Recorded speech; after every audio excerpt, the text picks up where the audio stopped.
Mister الٹ پلٹ۔ Mister الٹ پلٹ اپنے بھتیجے وقار کے گھر رہنے آئے ہوئے تھے۔ ان کی اکثر باتیں الٹی ہوتی تھیں۔ وقار 8ویں کا طالب علم تھا۔ مسٹر الٹ پلٹ کیا آئے، اس کا گھر کشت زعفران بن کر رہ گیا۔ مسٹر الٹ پلٹ کی باتوں پر ہنسی روکنا مشکل ہو جاتی تھی۔ مسٹر الٹ پلٹ البتہ تلملا کر رہ جاتے کہ ان کی باتوں کو کوئی سیریس ہی نہیں لیتا۔ ایک روز انہوں نے وقار کو سوچوں میں گم دیکھا تو اس کے پاس چلے آئے۔ کیا بات ہے بدخودار؟ انہوں نے جلدی سے پوچھا۔ وقار چونکا۔ کیا کہا؟ بدخودار؟ ہاں ہاں ہاں ہاں چچا، بدخودار ہوتا ہے، وقار ہنستے ہوئے بولا۔ وہی ایک ہی بات ہے، تم لوگ تو مذاق ہی بنا لیتے ہو، چچا خفگی سے بولے۔ آپ کچھ فرما رہے تھے؟ وقار نے مسکراتے ہوئے یاد دلایا۔ ہاں ہاں یاد ہے ہمیں، مسٹر الٹ پلٹ نے اسے گھورا۔ ہم پوچھ رہے تھے کہ بات کیا ہے، یوں سوچوں میں گم بیٹھے ہو؟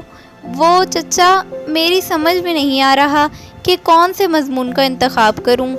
امی کہہ رہی ہیں کہ کمپیوٹر لو، ابو کا کہنا ہے حیاتیات کا مضمون لو، 9ویں میں کوئی ایک منتخب کرنا ہوتا ہے۔ وقار نے اپنی پریشانی بتا دی۔ لو، یہ کون سی مشکل بات ہے، کمپیوٹر لو میاں، کمپیوٹر، بہت فائدے میں رہو گے۔ چچا فوراً بولے۔ لیکن چچا، کمپیوٹر سے مجھے نیند آتی ہے۔ وقار منمنایا۔ نیند آتی ہے؟ ارے کیسے طالب علم ہو تم، لڑکے تو کمپیوٹر ہی لیتے ہیں۔ ارے حیاتیات میں پودوں کا آپریشن کر کے کون سا گولڈ میڈل مل جائے گا؟ مسٹر الٹ پلٹ بھنا گئے۔ لیکن چچا، وہ دلچسپ مضمون ہے، کمپیوٹر کے بارے میں پڑھ پڑھ کر دماغ خراب کرنے سے تو بہتر ہے۔ وقار نے تنگ آ کر کہا۔